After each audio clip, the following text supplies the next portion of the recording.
حضور اکرم صلی اللہ علیہ وسلم کا ایک صحابی جن کا نام سفینہ تھا، ایک مرتبہ ایک کشتی میں سوار ہوئے، اتفاق سے کشتی جو تھی وہ ٹوٹ گئی، غرق ہونے پر آ گئی۔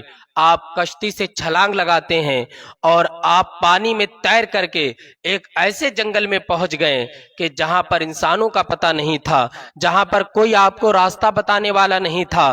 حضرت سفینہ رضی اللہ تعالیٰ عنہ حیران ہے کہ اب میں کیسے پہنچوں گا، لیکن آپ کے دل پر کوئی رقت اور کوئی پریشانی طاری نہیں ہے، بس اپنے گھر والوں کی یاد آ رہی تھی۔ حضرت سفینہ رضی اللہ تعالیٰ عنہ جنگل میں دوڑ لگا رہے ہیں، گھوم رہے ہیں اور راستہ تلاش کر رہے ہیں کہ نکلنے کا کوئی مجھے راستہ ملے تو میں یہاں سے نکلوں۔ حضرت سفینہ رضی اللہ تعالیٰ عنہ کیا دیکھتے ہیں کہ جنگل کا شیر آتا ہے اور حضرت سفینہ کے قدموں میں آ کر کے بیٹھ جاتا ہے اور آپ کے پیر چومنے اور چاٹنے لگتا ہے۔ حضرت سفینہ یہ سارا منظر دیکھ ہی رہے تھے، لیکن آپ کے دل میں خیال آیا کہ میں صحابی رسول ہوں، میں نے اپنی آنکھوں سے مصطفیٰ کا دیدار کیا ہے، اور میرے نبی تو وہ ہیں جن کی حکومت چاند پر بھی ہے، تاروں پر بھی ہے، ستاروں پر بھی ہے، زمین پر بھی ہے، حیوانات پر بھی ہے، پہاڑوں پر بھی ہے، خشک و تر پر بھی ہے، یعنی کائنات کے ذرے ذرے پر میرے مصطفیٰ کی حکومت ہے۔ تو اس شیر پر بھی میرے مصطفیٰ کی حکومت ہے،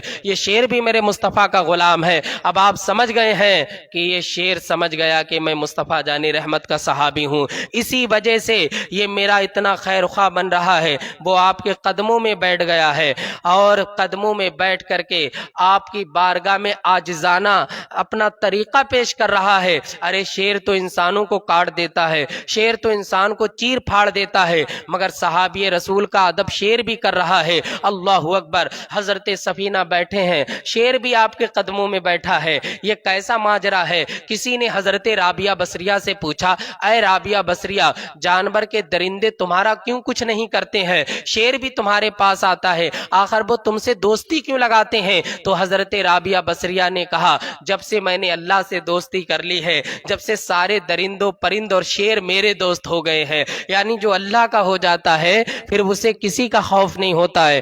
تو وہ شیر بیٹھا ہوا ہے، اتنے میں شیر اڑتا ہے اور چلنے لگتا ہے، حضرت سفینہ بھی پیچھے پیچھے چلتے ہیں۔ تو شیر ایسی جگہ پر جا کر کے رکا کہ حضرت سفینہ سمجھ گئے کہ میرے گھر کا یہ راستہ ہے۔ شیر جنگل میں چلا گیا اور حضرت سفینہ رضی اللہ تعالیٰ عنہ اس راستے پہ چل کر اپنے گھر صحیح و سالم پہنچ گئے ہیں۔ یہ حجت اللہ علی العالمین میں اور مشکات شریف میں بھی یہ روایت ذکر کی ہے۔ دیکھو اپنے نبی کے غلاموں کا مقام کہ جن کی شیر بھی خدمت کرتا ہے، یہ مصطفیٰ جان رحمت کی بارگاہ کے شیر ہے کہ جنگل کا شیر ان کا کچھ نہیں کر سکتا ہے۔